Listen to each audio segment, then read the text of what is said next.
नमस्कार विद्यार्थी मित्रांनो, मी सुवर्णा राजपूत माझ्या सहज शिकूया मराठी या यूट्यूब चॅनलवर आपले सर्वांचे स्वागत करत आहे.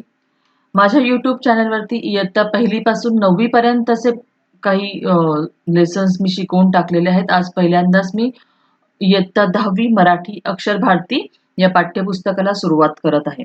पाठ्यपुस्तकाला सुरुवात करण्याआधी विद्यार्थी मित्रांनो, मला तुम्हाला एक सांगायचं आहे की कोणत्याही विषयाचा अभ्यास सुरू करण्याच्या अगोदर मागच्या वर्षीच्या प्रश्नपत्रिका जर तुम्ही पाहिल्या की प्रश्न कशा प्रकारे विचारले जातात, तर तुम्हाला अभ्यास करणं सोपं जाईल. कोई भी सब्जेक्ट की पढ़ाई 10th स्टैंडर्ड के बच्चे शुरू करने से पहले ये देख लो कि पिछले साल के बोर्ड्स के पेपर देखो, उसमें किस तरह से क्वेश्चन पूछे गए हैं, वो देखो और उसके बाद में पढ़ाई शुरू करो. यानी कि पढ़ाई करते करते आपको ध्यान में आएगा, हाँ इस पार्ट पे इस तरह से क्वेश्चन पूछा जाता है. तुमच्या लक्षात येईल, या घटकावर असा प्रश्न येईल, या घटकावरती असा प्रश्न येणार आहे. म्हणजे वाचता वाचता अभ्यास करता करताच तुम्हाला प्रश्न कशा प्रकारे येतील हे समजत जाईल आणि अभ्यास सोपा होईल. 10वीचे विद्यार्थी म्हणून तुम्ही अशा प्रकारे अभ्यास केला तर तुम्हाला ते चांगल्या प्रकारे समजत जाईल. तर चला तर आपण सुरू करूया आपल्या पाठाला. आज आपण शिकणार आहोत पाठ क्रमांक 3, शाल राग जाधव हे त्यांचे लेखक आहेत. पाठ क्रमांक 3, शाल. लेखक आहेत रा ग जाधव. त्यांचा कार्यकाळ आहे 1932 ते 2016. आपण लेखकांची ओळख करून घेऊया. कवी, समीक्षक, ललित लेखक, साहित्याची जाण आणि बहुआयामी समीक्षा वृत्ती यातून त्यांची समीक्षा विकसित झाली. व्यापक वाङ्मयीन दृष्टिकोन आणि चिंतनात्मक ही त्यांची समीक्षेची वैशिष्ट्ये आहेत. त्यांच्या समीक्षाविषयक लेखनाची 30हून अधिक पुस्तके आहेत. त्यांचे साहित्य व सामाजिक संदर्भ, आनंदाचा डोह, निळी पहाट, आधुनिक मराठी कवयित्रींची कविता, साठोत्तरी मराठी कविता व कवी, आगळी वेगळी नाटकं ही समीक्षात्मक पुस्तके आहेत. वियोग ब्रह्म, मावळतीच्या कविता हे कविता संग्रह इत्यादी लेखन प्रसिद्ध आहे.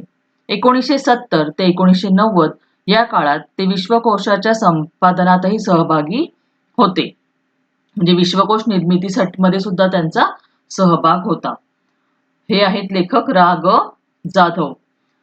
आता या पाठात काय दिलंय ते पाहूया. शालीभोवती असलेल्या लेखकांच्या आठवणी या पाठातून व्यक्त झाल्या आहेत. शाल ही प्रतिकात्मक आहे. शालीमुळे येणारा शालीनतेचा संदर्भ अंतर्मुख करणारा आहे. पाठातील औदार्याचे उदाहरण हे माणसांची संवेदनशीलता जपणारे आहे. वस्तूंच्या संदर्भातील आठवणींचे मोल महत्वाचे असते. कोणत्याही निर्जीव वस्तूंशी निगडीत असलेले संदर्भ मानवी मनाला तरल ठेवतात. वस्तूशी निगडीत कोणतीही आठवण असो अथवा प्रसंग, त्याचे मानवी संदर्भ सर्वार्थाने महत्वाचे ठरतात. तर आता या धड्यामध्ये आपल्याला काय सांगितलेलं आहे लेखकांनी? एक शाल. शाल म्हणजे आपण थंडीमध्ये अंगावर पांघरतो, तिला आपण शाल असं म्हणतो. शाल मतलब जो हम लोग ठंड के दिनों में लेते हैं उसे हम शॉल बोलते. एक शॉल ये एक चीज है, एक वस्तु है जो लेखक को मिली हुई है, पर उस शॉल के इर्द गिर्द ही ये पूरा लेसन हमें घूमता हुआ दिख रहा है. वो किस तरह से घूमता हुआ दिख रहा है वो हम देखेंगे. शाल ही प्रतीकात्मक है, मतलब इसमें शाल जो है वो एक सिर्फ एग्जाम्पल हमें दिया हुआ है. प्रतीकात्मक यानी कि एग्जाम्पल दिया हुआ है. ऐसी कोई भी चीज हो सकती है आपके जीवन में. हमें कभी कभी हमारे मम्मी के पास अगर हम देखेंगे तो हमारे दादी या नानी ने दी हुई कोई चीज होती है. पापा के पास हमारे दादाजी ने दी हुई कोई घड़ी होती है, या कुछ ऐसे कोई ना कोई चीजें हमारे पास होती है, तो जिसके साथ हमारी बहुत सारी यादें जुड़ी हुई होती है. तो लेखक का भी ऐसा ही बोलना है कि शाल एक प्रतीकात्मक है, पर इस शाल एक चीजों के जगह पे हमारी यादें किस तरह से आती है, तो इसमें ये दिया हुआ है. शालीमुळे येणारा शालीनतेचा संदर्भ अंतर्मुख करणार आहे.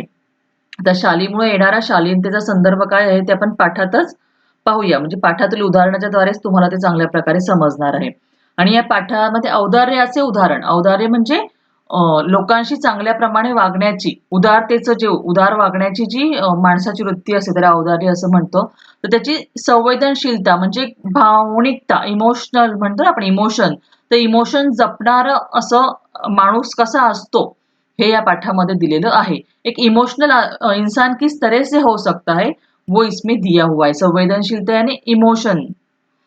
वस्तुच्या संदर्भातील आठवणींचे कोई भी चीज हो, अभी यहाँ पे एक शॉल लेखक ने दिया हुआ है, तो ऐसे कोई भी चीज हमारे पास होती है, तो कभी कभी हमारे किसी दोस्त ने हमें कुछ पेन दिया होता है, तो वो भी हम लोग संभाल के रखते हैं, नहीं मेरे फ्रेंड ने दिया हुआ है, तो एक यादें हमारी जुड़ी हुई होती है।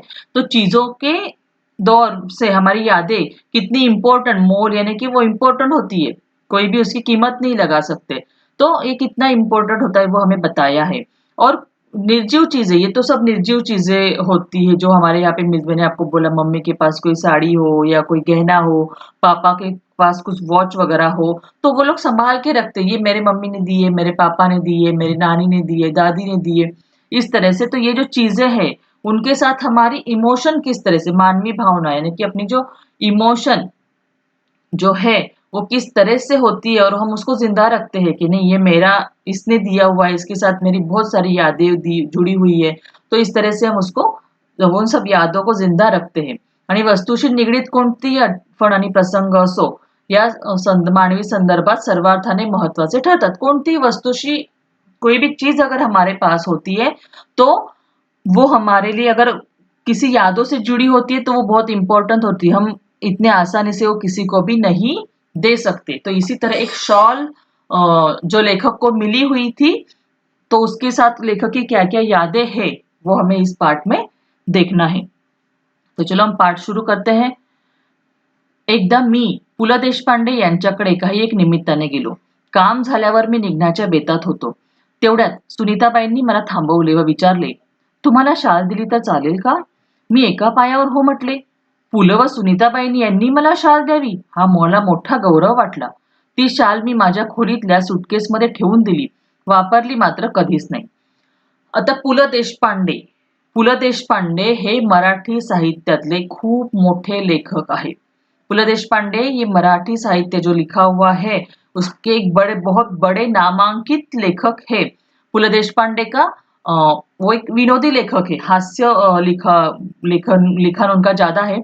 आपके ही इसी टेक्स्ट बुक में लेसन नंबर मुझे लगता है 5, मुझे एकदम नंबर ठीक से याद नहीं होगा पर शायद उपास नाम का एक लेसन है, वो आप अगर पढ़ोगे तो आपको समझ में आ जाएगा कि पु ल देशपांडे कितने अच्छे लेखक आहे। म्हणजे पु ल देशपांडे खूप मोठे आणि प्रसिद्ध लेखक आहेत मराठी साहित्यातले, आणि त्यांच्याकडे लेखक राग जाधव हे गेले होते, उनके घर पे लेखक राग जाधव गए हुए थे कुछ काम से, निमित्त यानी कि कुछ काम से वो गए हुए थे। वो जब निकल रहे थे तो उनकी मिसेस पु ल देशपांडे की पत्नी सुनीताबाई, उन्होंने उनको पूछा, मी तुम्हाला शाल दिली तर चालेल का? अभी महाराष्ट्र में ऐसी परंपरा है, हम किसी के घर पे जाते हैं या फिर कोई फंक्शन होता है, किसी का रिटायरमेंट का फंक्शन हो या कोई और कोई फंक्शन हो, तो उसे गिफ्ट में हम शॉल और श्रीफल, श्रीफल यानी कि नारळ, नारियल जो हम भगवान के सामने फोड़ते हैं ना उसको श्रीफल बोलते हैं, तो शॉल और श्रीफल हम लोग उसको गिफ्ट में देते हैं। कोई भी ऐसी, तो कोई भी बड़े गिफ्ट से ज्यादा ये गिफ्ट्स को महत्व होता है, महाराष्ट्र में ऐसी परंपरा है। आपल्याला तर माहिती, महाराष्ट्रामध्ये आपल्याकडे कुणाचा निवृत्तीचा कार्यक्रम असो किंवा आणखीन कुणाच्या घरी काही कार्यक्रम असो किंवा उद्घाटनाला वगैरे जातात तेव्हा पाहुण्यांचं स्वागत करण्यासाठी शाल आणि श्रीफळ दिलं जातं। तसंच एकदा लेखक पु ल देशपांडेंच्या घरी गेले असताना सुनीताबाईंनी त्यांना विचारलं की तुम्हाला शॉल दिली तर चालेल का? आता पु ल देशपांडेंच्याकडून आणि सुनीताबाईकडून, सुनीताबाई सुद्धा खूप चांगल्या लेखिका आहेत, यांच्याकडून जर लेखकाला शॉल मिळते आहे तर ह्या त्यांच्यासाठी मोठ्या गौरवाची गोष्ट आहे। कारण कि इतके मोठे लेखक जर आपल्याला शॉल देना म्हणजे सम्मान करना, शॉल देने का मतलब क्या होता है कि सम्मान कर रहे वो हमारा, तो इतने बड़े लेखक हमारा सम्मान कर रहे, तो मैं एका पायावर हो म्हटले, एका पायावर हो म्हटले मतलब जल्दी से मैंने हाँ बोल दिया, कुछ भी बिना सोचे हाँ हाँ, तो क्योंकि वो मुझे मेरा गौरव लगा, उनको वो मेरे लिए वो बड़ी बात थी कि वो लोग मेरी शॉल देके मेरा सम्मान कर रहे, और वो शॉल मैंने एकदम संभाल के मेरे सूटकेस में रख दी, उसको यूज नहीं किया, वापरली मात्र कधीच नाही त्यांनी, उसका यूज नहीं किया, उसको संभाल के रख दी थी एक याद समजकर। पुढे वाईला विश्वकोशाचा अध्यक्ष म्हणून मी गेलो, तिथे नदीकाठच्या प्राज्ञ पाठशाळेच्या खोलीत मी राहत असे। खोलीच्या दक्षिणेकडील खिडक्या कृष्णा नदीच्या चिंचोळ्या प्रवाहावर होत्या। थंडीच्या दिवसात एक बाई माझ्या खिडकीखाली घाटाच्या छोट्या तटावर तिचे छोटे मूल एका टोपलीत ठेवून मासे पकडण्याच्या उद्योगात होती। तिचे बाळ कडाक्याच्या थंडीने कुडकुडत होते, पण आई तिकडे बघतही नव्हती। मला मात्र राहवले नाही, मी सुटकेस मधील पुलकित शाल काढली, 5-50 रुपयांच्या नोटा काढल्या व बाईला हाक मारली। खिडकीतून ते सर्व खाली दिले आणि म्हटले, त्या बाळाला आधी शालीत गुंडाळ आणि मग मासे मारत बैस. या घटनेची ऊब पुलकित शालीच्या उभेपेक्षा अधिक होती. आता पहा, वाईला वाई हे जे गाव आहे ते कृष्णा नदीच्या काठावरती आहे. कृष्णा नदीच्या काठावरती हे गाव आहे आणि वाईला आता आपण इथे परिचयामध्ये पाहिलं की ते 1970 ते 1990 या काळात विश्वकोशाच्या संपादनामध्ये सहभागी होते. म्हणजे विश्वकोशाचं जे कामकाज चालू होतं त्याच्यामध्ये ते सहभागी होते. तो लेखक उस टाइम में विश्व कोश का जो कमिटी थी उसके अध्यक्ष थे. वो उस और कुछ काम के लिए वो वाई को गए थे. वाई ही कृष्णा नदी के काठ पे एक गाव है. तर नदी काठच्या प्राज्ञा शाळेत म्हणजे तिथे पाठशाळा होती प्राज्ञा, त्याच्या खोलीत त्यांना राहण्यासाठी जागा दिलेली होती. असं खेड्यापाड्यांमध्ये काही खूप मोठे मोठे हॉटेल्स वगैरे नसतात पाहुण्यांना थांबण्यासाठी, तर शाळेच्या ठिकाणी ते राहत होते. ऐसे गांव में अगर हम जाते हैं, बहुत बड़ा नहीं है वाई, छोटा शहर है, तो वहां पे ऐसे होटल्स वगैरह नहीं होते. एक स्कूल में उनको जगह दी थी रहने के लिए और उस रूम के खिड़की के बाहर दक्षिणेकडे ने अपना साउथ का जो कि विंडो था, उस विंडो के बाहर से उनको कृष्णा नदी का चिंचोळा म्हणजे असा छोटा प्रवाह होता कृष्णा नदीचा. चिंचोळा म्हणजे छोटा, खूप मोठा असा प्रवाह नाही आणि त्या प्रवाहाच्या ठिकाणीच ती खिडकी होती. आणि थंडीच्या दिवसात एक बाई त्या खिड़कीच्या, उन्होंने क्या देखा कि ठंडी के दिन थे, एक औरत वो खिड़की के नीचे वहां पे बैठ के घाट यानी कि नदी में उतरने के लिए जो ये होती है ना, स्टेप्स बनाई होती है, नदीत उतरणाऱ्या ज्या पायऱ्या असतात ना, नदी में उतरने के लिए जो सीढ़ियां बनाई हुई होती है, हम लोग देखते हैं फिल्मों में वगैरह, गंगा के घाट के ऊपर वगैरह ऐसी वो स्टेप्स बनाई होती है ना, तो उसको सीढ़ियां बनाई होती है, तो उसको घाट ऐसे बोलते. तो घाट के ऊपर वो लेडीज बैठी हुई थी और एक टोपली में, छोटी टोपली में उसने उसके बच्चे को रख दिया था और बच्चे को रख के वो माँ से पकड़ रही थी, यानी कि मछलियां पकड़ रही थी. अभी और वो बच्चा बिचारा, तो बाळ बिचारा कड़ाके ठंडी में कुड़कुड़त रड़त होतो. वो बच्चा ठंड की वजह से, कुड़कुड़ने यानी कि ठंड की वजह से हम लोग एकदम थरथर थरथर करते ना, हमें कांपने लगे, कुड़कुड़ने यानी कापत हो, कांपने लगना. तो उस तरह से वो बच्चा ठंड से कांप रहा था और रो रहा था. पण आई तिकडे बघतही नव्हती. अभी वो माँ उसको देखेगी या मछलियां पकड़ेगी, बिचारी को मछली पकड़ के फिर वो पैसे उसको बेच के पैसे मिलेंगे तो बच्चे को कुछ खिला पाएगी, इसलिए बिचारी का अपने बच्चे की तरफ ध्यान नहीं था, वो मछली पकड़ने में लगी हुई थी. और ये सब लेखक ने देखा आणि मला मात्र राहवले नाही, पर उनको बुरा लगा कि वो बच्चा रो रहा है, ठंड से कांप रहा है. तो उन्होंने क्या किया, मी सुटकेस मधील पुलकित शाल काढली. पुलकित शाल यानी कि पुल देशपांडे ने उनको जो शाल दी हुई थी वो पुलकित, क्योंकि पुल देशपांडे तो एक बहुत बड़े लेखक है, मैंने बोला था, और उन्होंने दी हुई वो शाल भी स्पेशल थी लेखक के लिए, इसलिए उन्होंने पुलकित शाल ऐसा उसको बोला कि जो पुल देशपांडे ने दी है वो पुलकित शाल मैंने निकाली और कुछ 5-50 रुपए भी निकाले और उस बाई को, उस लेडीज को आवाज दी और ये सब खिड़की में से मैंने उसको बाहर दिया और उसको बोला कि या बाळाला आधी शालीमध्ये गुंडाळ आणि मग मासे मारत बैस. पहले उस बच्चे को शाल में लपेट ले, फिर तू मछलियां पकडना. या घटनेची ऊब पुलकित शालीच्या उभेपेक्षा अधिक होती. अभी देखो, पुल देशपांडे जैसे बड़े लेखक ने उनको वो शॉल गिफ्ट दी थी, उनका सम्मान किया था, ये बात तो बहुत बड़ी थी लेखक के लिए.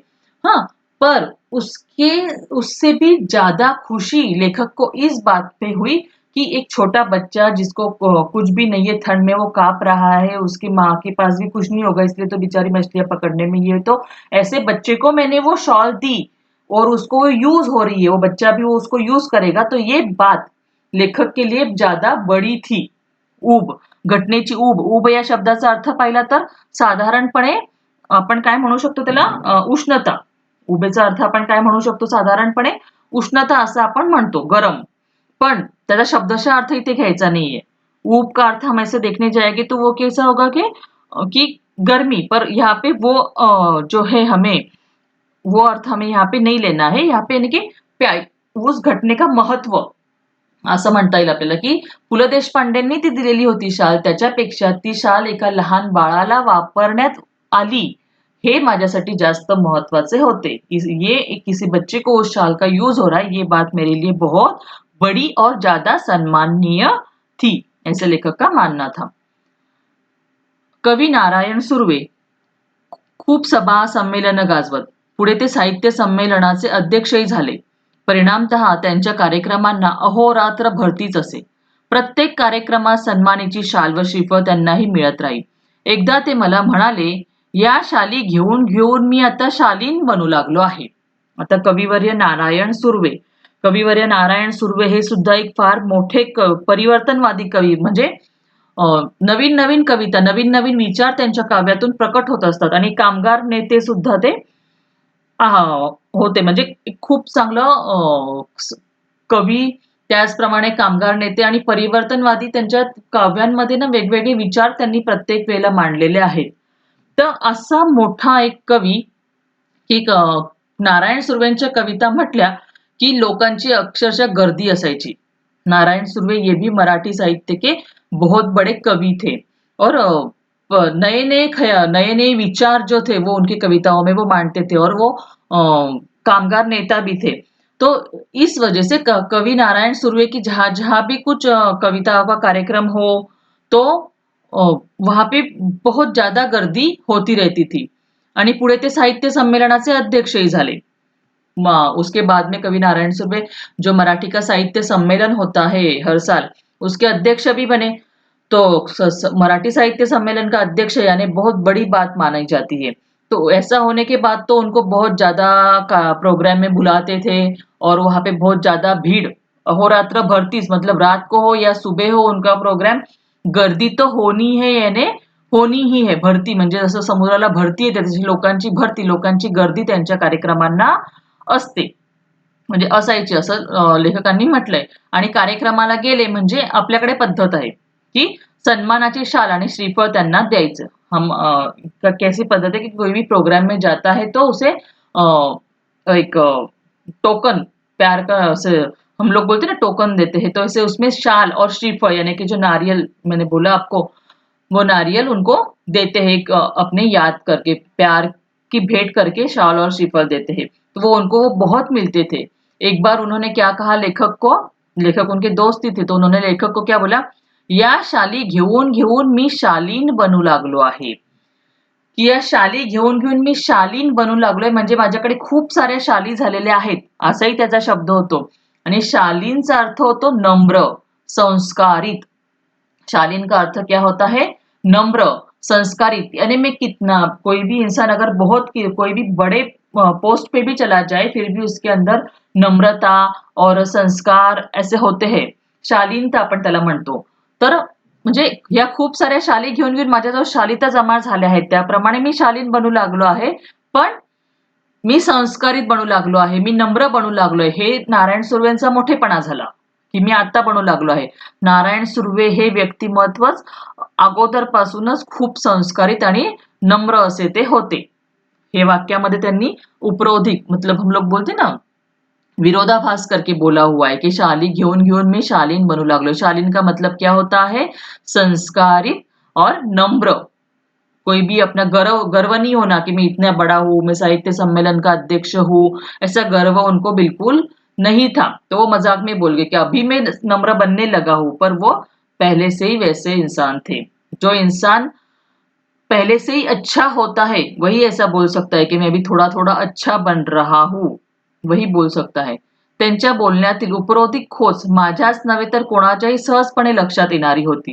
शाल व शालीनता यांचा संबंध काय, खरे तर खरीखुरी शालीनता शालीविनाच शोभते. सुर्वे मुळातच शालीन. शालीनच्या वर्षावाखाली त्यांची शालीनता कधी हरवली नाही, कधीच क्षीण झाली नाही. जैसे मैंने बोला कि ये उन्होंने उपहास में बोला, उपरोधिक यानी कि उपहास करके बोला कि मैं शालीन बनते जा रहा हूं.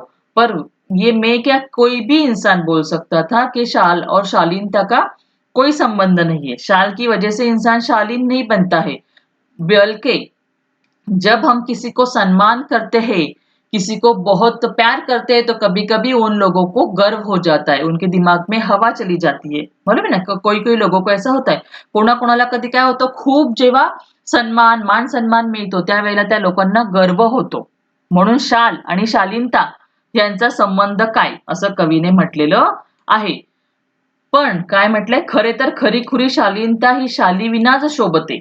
खरी शालीनता, खरा नम्रपणा, संस्कार जे आहेत ते शालीविना सुद्धा शोभतात आणि शालीविना पण दिसतात. आणि नारायण सुर्वे हे सुद्धा मुळातच म्हणजे ते पहिलेपासूनच संस्कारित आणि नम्र होते. कोणत्याही प्रकारचा गर्व, अहंभाव त्यांच्या मनामध्ये नव्हता. म्हणूनच तर ते असं म्हणू शकलेले आहेत. लक्षात येते ना, ये सब बच्चों आपको समझ में आ रहा है ना? शॉल देना यानी कि किसी का सम्मान करना, उस वजह से कभी कभी हमारे दिमाग में गर्व आ जाता है कि मैं इतना बड़ा हूं, मुझे सब सम्मान करते हैं। तो इसलिए शाल और शालीनता का कुछ संबंध नहीं है। पर जो इंसान सच्ची में शालीन यानी कि नम्र और संस्कारित होता है, उसको बिना शाल दिए ही वो समझ में आ जाता है कि किसी को हम ऐसा कोई गिफ्ट नहीं दिया, फिर भी उसके वर्तनुक पे से, उसका जो बिहेवियर है उस पे से हमें समझ में आ जाता है ये शालीन है, नम्र है, संस्कारित है। और सुर्वे, नारायण सुर्वे जो थे वो पहले से ही मुळातच यानी पहले से ही वो शालीन और संस्कारित और नम्र थे। शालीनच्या वर्षावाखाली त्यांची शालीनता कधीच हरवली नहीं। इसका मतलब क्या है कि उनको बहुत सारी शॉल मिली यानी कि बहुत सारा सम्मान मिला, बहुत उनका नाम हुआ, फिर भी उनकी शालीनता यानी उनके संस्कार, उनकी जो नम्रता है वो कभी नहीं गई। वो जैसे थे वैसे ही रहे, कधी क्षीण झाली नाही। क्षीण झाली म्हणजे कमी झाली नाही। क्षीण होणे म्हणजे कमी होणे, क्षीण होना मतलब कम होना। मतलब हम लोग बोलते हैं ना कि कोई कोई इंसान कितने भी ऊपर उठ जाए उनके पांव जमीन पर रहते हैं। तो उस तरह से नारायण सुर्वे थे। साहित्य सम्मेलन का अध्यक्ष, बहुत अच्छे कवि उनको लोग मानते थे, बहुत अच्छे कवि वो थे, उनको बहुत मान सम्मान भी मिला। पर उनके अंदर की जो शालीनता यानी कि नम्रता, जो संस्कार थे वो कभी कम नहीं हुए, क्षीण नहीं हुए यानी कि कम नहीं हुए। वो जैसे थे वैसे ही अच्छे इंसान, अच्छे व्यक्ती बन के रहे। तर मी कविवर्यांना म्हटले, शालीमुळे शालीनता येत असेल तर मी कर्जबाजारी होईन, भिकेला लागेल, पण शेकडो शाली खरेदी करून सर्वांना एक एक शाल लगेच नेऊन देईन। यावर तो शालीन कवी मनापासून हसला। जैसे मैंने बोला कि शाल देने से शालीनता यानी कि संस्कार नहीं आते, तो कविवर्य यानी कि जो अपने लेखक है उन्होंने कविवर्य नारायण सुर्वे को क्या कहा, अगर ऐसे शॉल देके शालीनता मिलती, मतलब किसी को भी शॉल देके अगर वो इंसान नम्र हो जाता, संस्कारित हो जाता, तो मैं क्या करूंगा, कर्जबाजारी होईल यानी कि मैं बहुत सारा लोन उठा लूंगा, बहुत सारा कर्जा मैं ले लूंगा, भीकेला लागलो तरी चालेल, मतलब मैं मुझे भीख मांगनी पड़ेगी तो भी चलेगा, पर मैं बहुत सारी सैकड़ों यानी कि बहुत सारी मैं शॉल खरीदी करके लाऊंगा और लोगों को बांटूंगा, एक एक शॉल लो और आप संस्कारी बन जाओ, आप नम्र बन जाओ। क्योंकि आजकल के जमाने में लोगों के अंदर की नम्रता, जो संस्कार है वो कम होते जा रहे। उनका मतलब क्या है कि आजकल लोगों में संस्कार, नम्रता कम होते जा रहे। थोड़ा सा भी अगर उनको यश मिल गया, थोड़ा सा भी नाम मिल गया तो लोगों के गर्व होने लगा है लोगों को, वो अपने आप को बहुत बड़ा समझने लग गए हैं। ऐसा वातावरण अभी तो है ना।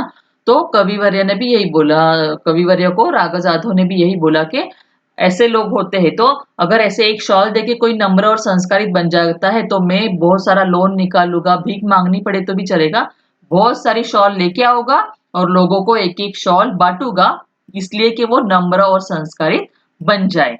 तो इसके ऊपर वो शालीन कवि यानी कि वो जो बेचारे नम्र और संस्कारित कवि थे वो हंस दिए, क्योंकि उनको भी समझ में आ गया ऐसे कोई एक एक शॉल देके कोई संस्कारी नाही बनने वाला है।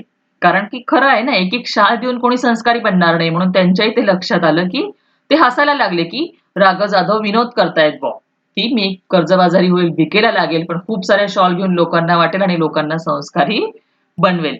याच्यामधले ह्या सगळ्या पाठामध्ये ना शब्दांचा खेळ केलेला आहे। कुठल्या शब्दाचा अर्थ कुठे कसा घ्यायचा हे तुम्ही लक्षात घ्या, तेव्हाच तुम्हाला धडा समजेल। शालीमुळे शालीनता येते की जाते, या प्रश्नाचे माझे उत्तर जाते असेच आहे। सन्मान करण्याच्या रूपाने आपण खरे तर एक शालीन जग गमावून बसण्याचा धोकाच मोठा आहे। अभी शालीनमुळे शालीनता येते कि जाते, मैंने जैसे आपको बोला कि किसी को शॉल देके, किसी का मान सम्मान करके वो इंसान नम्र होता है, संस्कारित होता है। तो लेखक को जो अनुभव आया है, तो लेखक बोला है कि नहीं जाते, मतलब सम्मान मिलने के बाद में थोड़ा सा कोई पुरस्कार मिलने के बाद में लोगों के दिमाग के अंदर हवा जाती है और उनको गर्व हो जाता है, ऐसा लेखक का कहना है। सन्मान करण्याच्या रूपाने आपण एकतर एक शालीन जग गमावून बसण्याचा मोठा धोका आहे। ऐसे हम लोग सम्मान करते जाते हैं और लोगों को गर्व होते जाता है, और एक शालीन यानी कि संस्कारित नम्र दुनिया हम लोग खो देते हैं। खो देने का धोखा, मतलब हम खो सकते हैं ऐसे सम्मान करके किसी की फिर सम्मान करने के बाद में क्या लोगों के अंदर हवा जाती है, गर्व आ जाता है, फिर वो छोटे लोगों को देखता नहीं है। तो एक शालीन और नम्र दुनिया जो है वो हम गवा देंगे ऐसा लग रहा है लेखक को। समझ में आया? अगर नहीं समझ में आ रहा होगा तो फिर से आप पीछे जाके एक बार ठीक से सुन लेना, तो आपको ध्यान में आ जाएगा। मी 2004 साली मराठी साहित्य संमेलनाचा बिनविरोध अध्यक्ष झालो. तत्कालीन 1-2 वर्षात माझ्यावरती शालींचा वर्षाव झाला. एवढ्या शाली जमत गेल्या की माझ्या 8 बाय 6च्या खोलीत त्यांना ठेवणे शक्य नव्हते. मग मी सगळ्या शालींचे गाठोडे बांधून ते निकटवर्ती मित्रांकडे ठेवले व त्या शाली वापरण्याचे वगैरे त्याला सर्व अधिकार दिले. बिचारा अतिप्रामाणिक. त्याच्याही छोट्या खोलीत त्याने ते सांभाळले. हळूहळू मी सगळ्या शाली वाटून टाकल्या गरीब आणि श्रमिकांना. 2004 साली जैसे नारायण सुर्वे भी साहित्य सम्मेलन के अध्यक्ष हुए थे, उसी तरह हमारे लेखक जो है राघव जाधव, ये भी 2004 साल को मराठी साहित्य सम्मेलन के अध्यक्ष हुए थे बिनविरोध. मराठी साहित्य संमेलनाचे ते बिनविरोध अध्यक्ष, म्हणजे त्यांना कोणीही विरोध केला नव्हता. सगळ्यांच्या सहमतीने. बिनविरोध का मतलब क्या होता है? सब लोगों की परमिशन की, सबकी सहमति से, किसी ने भी उनको विरोध नहीं किया था कि ये नहीं बनने चाहिए, तो सबकी सहमति से वो मराठी साहित्य सम्मेलन के अध्यक्ष बने थे 2004 को. तत्कालीन यानी कि उस टाइम में, फिर तत्कालीन यानी कि वो जो समय उन्होंने बताया है 2004, जिस समय पे वो अध्यक्ष बने थे, तो तत्कालीन उस टाइम पे, त्या काळात 1-2 वर्षात माझ्यावर पण शालींचा वर्षाव झाला. साहजिकच आहे. ते पण मराठी साहित्य संमेलनाचे अध्यक्ष झाले, तर त्यांनाही वेगवेगळ्या कार्यक्रमांना बोलावलं गेलं. त्यांनाही खूप साऱ्या शाली मिळाल्या. उनको भी अलग-अलग जगह पे प्रोग्राम पे बुलाते थे. उनको भी ढेर सारी शाली मिली. शालींचा वर्षाव, वर्षाव म्हणजे पाऊस पडला, म्हणजे खूप साऱ्या शाली त्यांच्याकडे जमा झाल्या. एवढ्या शाली जमत गेल्या की माझ्या 8 बाय 6च्या खोलीत त्यांना ठेवणे शक्यच नव्हते. इतनी सारी शॉल जमा हो गई कि लेखक का घर कैसा था? छोटा था. 8 बाय 6च्या खोली. लेखक को मान सम्मान बहुत बड़ा मिलता था, पर पैसे कम मिलते थे, इसलिए उनके घर भी बेचारों के छोटे छोटे ही होते थे. त्या 8 बाय 6च्या खोलीमध्ये एक छोटा-सा उनका घर था. उस रूम में इतनी सारी शॉल रखना मुझे मुमकिन नहीं था. तो उन्होंने वो गाठोड़ यानी कि सब शॉल एक इसमें बांध दी और निकटवर्ती यानी कि उनका बेस्ट फ्रेंड, नजदीक का जो फ्रेंड है, निकटवर्ती जवळचा मित्र, त्याच्याकडे ते ठेवली. उसके घर पे मैंने रख दिया और उसको बोला कि ये शॉल तुझे यूज करने का भी अधिकार आहे, सर्वाधिकार. म्हणजे त्याला वापरण्याचे पण त्यांनी अधिकार दिले की तू याच्यातल्या शॉली काढून वापरू शकतो. पण तो पण बिचारा अतिप्रामाणिक. त्या काळामधले लोक म्हणजे खूपच अगदी एकमेकांना सांभाळून राहणारे आणि प्रामाणिक होते, की आपल्याकडे विश्वासाने ठेवली ना ती वस्तू, मग आपण हात नाही लावायचा. सच्चे लोग थे उनके दोस्त भी, कि हमारे यहाँ पे अगर किसी ने चीज ली है तो उसको हम हाथ नहीं लगाएंगे. उसका भी बेचारे का छोटा सा घर था, पर उस घर में उसने वो संभाल के रखे, उसने यूज नहीं की उनकी शॉल. फिर बाद में लेखक ने ही धीरे धीरे करके कोई गरीब है, कोई श्रमिक यानी कोई काम करने वाला मेहनती मजदूर है, तो ऐसा कोई दिखता गया, उनको धीरे धीरे ये सब शॉल लेखक बांटते गए. जैसे उस बच्चे को एक शॉल दी थी उन्होंने, उस तरह से जहां पे वो जाते थे, उनको कोई दिखता है जरूरतमंद, तो उनको वो ये शॉल बांटते थे. याच सुमारास मी शनिवार पेठेतील ओंकारेश्वर मंदिराच्या पुलावर बहुधा रोज संध्याकाळी जात असे. तेथील कट्ट्यावर बसणे मला आवडे. एक दिवस काय घडले की कडक थंडीच्या दिवसात एक म्हातारा अशक्त भिक्षेकरी कट्ट्याला लागूनच चिरगुटे टाकून व पांघरून कुडकुडत बसल्याचे मी पाहिले. दुसऱ्या दिवशी मी 2 शाली घेऊन ओंकारेश्वरच्या कट्ट्यावर आलो. तो म्हातारा होताच. त्याला 2 शाली दिल्या. त्याने थरथरत्या हातांनी मला नमस्कार केला. पुढे 4-5 दिवस मला काही कामामुळे संध्याकाळी ओंकारेश्वराला जाण्यास उसंत लाभली नाही. त्यानंतर मी नेहमीप्रमाणे ये जा करत राहिलो. मग एकदम त्या भिक्षेकरी वृद्धाची आठवण झाली. तो नेहमीच्या ठिकाणी नव्हताच. तेथील पुलावर चक्कर मारावी म्हणून मी उठलो व पुलावरून चालू लागलो. पुलाच्या जवळपास मध्यावर तो भिक्षेकरी म्हातारा दिसला. मी लगबगीने त्याच्याकडे गेलो. पाहतो तो काय, तीच चिरगुटे अंगावर आणि तेच कुडकुडणे, तेच दिनवाणे जिने. मी म्हटले, बाबा तुम्ही मला ओळखले? त्याने नकारार्थी मान हलवली. मग मीच म्हटले, बाबा 5-6 दिवसापूर्वी मी तुम्हाला 2 शाली दिल्या होत्या, आठवते? यावर म्हातारा खुलला व पुन्हा हात जोडून म्हणाला, हे भल्या माणसा, तू लई मोठा, म्यासनी शाली दिल्यात. पण बाबा, म्या भिकाऱ्याला शाली कशा शोभतील? त्या शोभेपेक्षा पोटाची आग लई वाईट. मी शाली इकल्या व 2-3 दिवस पोट भरून जेवून घेतलं बाबा. आमचं हे असलं बिकट जीनं तुझं लई उपकार आहेत बाबा. शालीची शोभा आणि ऊब व पोटाची आग आणि अन्नाची ऊब. भुकेल्यास अन्न द्यावे, तहानल्यास पाणी द्यावे आणि हेही जमले नाही तर अभाग्यांना सन्मानाच्या शाली तरी द्याव्यात. ये मैंने जानबूझकर एक साथ पढ़ा क्योंकि एक साथ ही उसका जो स्पष्टीकरण है हम ठीक से कर सकते हैं. आता लेखक पुण्यात राहणारे.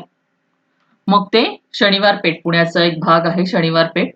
तिथे ते ओंकारेश्वरच्या तिथे मंदिर होतं ओंकारेश्वरचं. तो मंदिराच्या जवळ एक पूल होता. मंदिर के पास एक पुल होगा, ब्रिज. तो वहां पे रोज शाम को ये जाते थे कट्ट्यावर बसने, यानी कि ऐसी कोई जगह जहाँ पे कोई अपने 4-5 फ्रेंड्स आके एक साथ मिलते हैं, बातें करते, तो उसे हम कट्टा बोलते हैं. हाँ, कट्ट्यावर बसने मला आवडायचे. ऐसे जाके वो वहां पे कट्टे पे बैठते थे. एक दिवस त्यांनी काय घडले, एका थंडीच्या दिवसात एक म्हातारा, इन्होंने क्या देखा, एक बेचारा बूढ़ा आदमी, एकदम अशक्त, भीख मांगने वाला, वहां पे उस कट्टे को लागून चिरगुटे टाकून, चिरगुटे यानी कि ऐसा ही फटा पुराना कपड़ा डाल के उसके ऊपर वहां पे वो बैठा हुआ था और कुड़कुड़ नहीं, जैसे मैंने बोला ना ठंडी से वो भी कांप रहा था. ऐसे फटे पुराने कपड़े उसके पास, अंग पे कपड़े भी नहीं थे और ठंडी से वो कांप रहा था. ऐसा इंसान उन्होंने देखा, लेखक ने. दुसऱ्या दिवशी मी 2 शाले घेऊन ओंकारेश्वरच्या कट्ट्यावर आलो. दूसरे दिन वो वहां पे आए, ओंकारेश्वर के मंदिर के पास जो कट्टा है वहां पे. तो म्हातारा होताच. त्याला दोन्ही शाली दिल्या. उन्होंने 2 शॉल उसको लाके दे दी. त्याने थरथरत्या हातांनी मला नमस्कार केला. थरथरत्या, वो बेचारा पहले से ठंड से कांप रहा था, ऐसे कांपते कांपते ही उसने उनको नमस्कार किया, प्रणाम किया. पुढे 4-5 दिवस मला काही कामामुळे संध्याकाळी ओंकारेश्वरला जाण्याला उसंत लाभली नाही. आगे 3-4 दिन उनको कुछ काम था, तो उसके से उनको उसंत लाभली नाही, यानी उनको टाइम नहीं मिला. उसंत लाभली नाही म्हणजे त्यांना वेळ मिळाला नाही ओंकारेश्वरला जायला आणि ते गेले नाही. त्यानंतर नेहमीप्रमाणे ये जा करत राहिलो. उसके बाद में वो आने जाने लगे. मग एकदम त्या दिवशी भिक्षेकरी वृद्धाची आठवण झाली. उनको एकदम वो भीख मांगने वाला वो बूढ़ा आदमी की उनको याद आ गई. त्यांना तो आठवला. तो नेहमीच्या ठिकाणी नव्हताच. जहां वो हमेशा जाते थे वहां पे वो नहीं था. मी तेथील पुलावर चक्कर मारावी म्हणून उठलो आणि पुलावरून चालू लागलो. त्या पुलालाच तो कठडा असेल ना, तर त्या कठड्यावरनं ते उठले आणि पुलावर चालू लागले. चला फिरून येऊया. आणि पुलाच्या जवळपास मध्यावर तो भिक्षेकरी म्हातारा त्यांना दिसला. पुल के बीच में जगह वो मध्यावर, यानी कि बीच के भाग में वो बूढ़ा आदमी उनको दिखा. मी लगबगीने म्हणजे कसं, घाईघाईने त्यांना तो दिसला. ते लगेच घाईघाईने त्याच्याकडे गेले आणि पाहत होतो काय, त्यांना काय वाटलं होतं की मी याला शॉल दिलीये, आता हा म्हातारा शॉल पंघरून छानपैकी बसला असेल, त्याला थंडी वाजत नसेल. लेखक को क्या कल्पना थी कि मैंने अभी इसे शॉल दी है तो ये बूढ़ा आदमी शॉल ऐसे आंग पे लेके बैठा होगा, उसको ठंडी नहीं बच रही होगी, इसलिए वो घाई घाई नहीं उसको मिलने को, उसको देखने के लिए गए. पण पाहतो तो काय, तीच चिगुरटे अंगाखाली व अंगावर, तेच कुडकुडणे, तेच दिनवाणीजीने. पर देख के लेखक थोड़ा हक्का बक्का हो गया कि क्या, जो फटा पुराना कपड़ा वो नीचे बिछो के और आंग पे लेके बैठा था, वही फटा पुराना कपड़ा उसके पास है. फिर से वो ठंडी से कांप रहा है. वही गरीबी, मतलब एकदम से मुंह उतार के, दीनवाणे म्हणजे तोंड उतरून बसणे म्हणतो ना आपण, त्याचप्रमाणे तो बसलेला आहे. तेच दीनवाणे जीने. मग त्यांना अगदी प्रश्न पडला, हा असा का बरं बसला, याला तर मी शॉल दिली होती. मी म्हटले, बाबा तुम्ही मला ओळखले? उन्होंने पूछा, बाबा तुमने मुझे पहचाना? उसने नकारार्थी मान हलवली, मतलब नाही बोला. नकारार्थी म्हणजे नाही बोलला तो. मग मीच म्हटले, बाबा 5-6 दिवसापूर्वी मी तुम्हाला 2 शाली दिल्या होत्या, आठवते? फिर लेखक ने उनको याद दिलाया. थोड़े दिन पहले, 5-6 दिन पहले मैं आया था, आपको 2 शॉल दी थी, याद है? मग त्यावर तो म्हातारा खुल्ला. खुल्ला यानी कि उसको फिर खुशी होगी, वो खुशी से एकदम ये हो गया और बोलने लग गया, पुनः हाथ जोड़ून म्हणाला. फिर उसको याद आया, फिर वो खुशी से उनको हाथ जोड़ने लग के क्या बोला वो, हे भल्या माणसा, तू लई मोठा, म्यासनी शाली दिल्या. पण बाबा, म्या भिकाऱ्याला शाली कशा शोभतील? त्या शोभेपेक्षा पोटाची आग लई वाईट.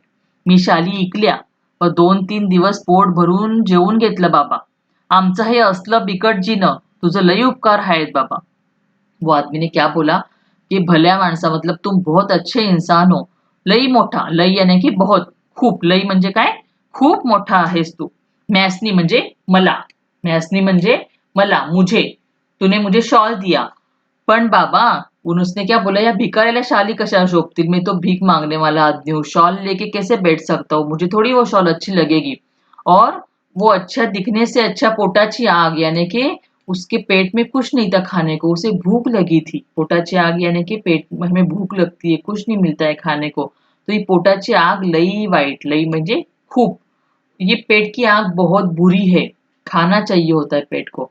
तो मैंने क्या किया, मी शाली इकलिया, इकलिया म्हणजे विकल्या, विकल्या म्हणजे बेच दी, मैंने वो शॉल बेच दी. व 2-3 दिवस पोट भरून जेवलो, और शॉल बेचने के बाद जो पैसे आए, उन पैसों में 2-3 दिन मैंने पेट भर के खाना खाया. 2-3 दिवस मी खूप पोटभर जेवलो. आमचं हे असलं बिकट जीणं, बिकट यानी कठिन, हम लोगों का ऐसा कठिन जीना है, खाने को भी नहीं मिलता है, तो शॉल क्या लेके बैठेंगे. तो तुझं लई उपकार आहेत बाबा. फिर भी वो इंसान बोल रहे हैं उनको कि तुझं लई म्हणजे बहुत उपकार है आपके मेरे ऊपर, कि आपने जो शॉल दी वो बेच के 2-3 दिन क्या है ना, मैंने पेट भर खाना खाया. तर शालीची शोभा, ऊब आणि पोटाची आग आणि अन्नाची व भी देखो ना, शॉल कोई कोई लोगों को सम्मान में मिलती है, वो लोग सम्मान में जमा करके रखते हैं, फिर किसी को दे देते हैं. मतलब उसको वो शोभा के लिए भी होती है, और कोई किसी किसी को वो गर्मी के लिए चाहिए होती है, उनके खुद के संरक्षण के लिए चाहिए होती है. तो किसी ने उस शॉल का क्या किया, पोटाची आग, अपनी पेट की आग, अपनी भूख मिटाने के लिए उसने अन्नाची, उसने उसने क्या किया, अन्नाची ऊब मिळाली त्याला, म्हणजे उसको खाना मिला. क्या मिला, किसी ने वो शॉल के किसी के लिए क्या थी, वो ठंड के लिए बचने के लिए किसी ने यूज किया, तो किसी ने उसको बेच के खाना खाया.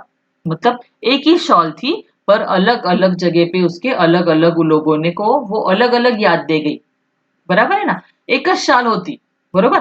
पण कधी ती शाल त्यांना प्रेमाने सन्मानाने मिळाली, तीच शाल एका लहान मुलाला थंडीपासून वाचवत होती.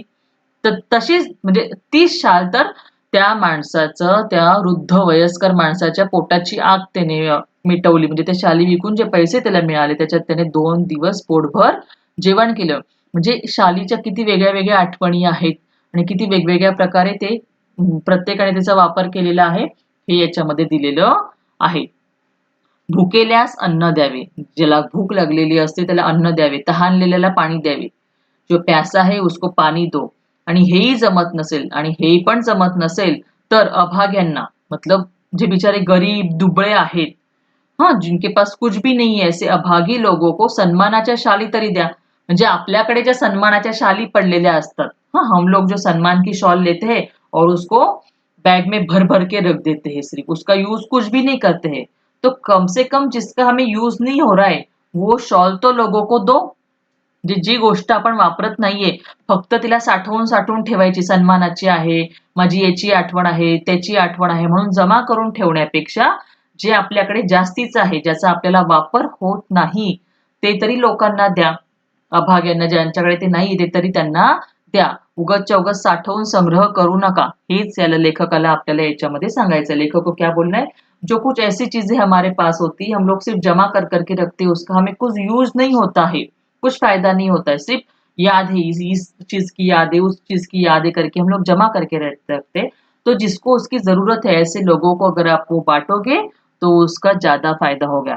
अभाग्यांना सन्मानाच्या शाली तरी द्याव्यात. अशा प्रकारे लेखकांनी या पाठामध्ये औदार्य, शालीनता या शब्दांचे अर्थ आपल्याला उलगडून दाखवलेले आहेत.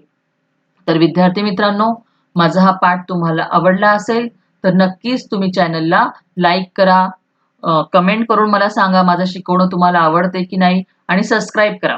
सबस्क्राईब याच्यासाठी करा, कारण की आपण आता हा पाठ झाला त्याचप्रमाणे आपण इतर पाठ, व्याकरण, निबंध लेखन हे सगळं शिकणार आहोत. मग हे व्हिडिओ जेव्हा मी बनवत जाईल, तुम्ही सबस्क्राईब करून बेल आयकॉन दाबलं, तर मी जेव्हा जेव्हा व्हिडिओ अपलोड करेल, तुम्हाला लगेच नोटिफिकेशन मिळवेल.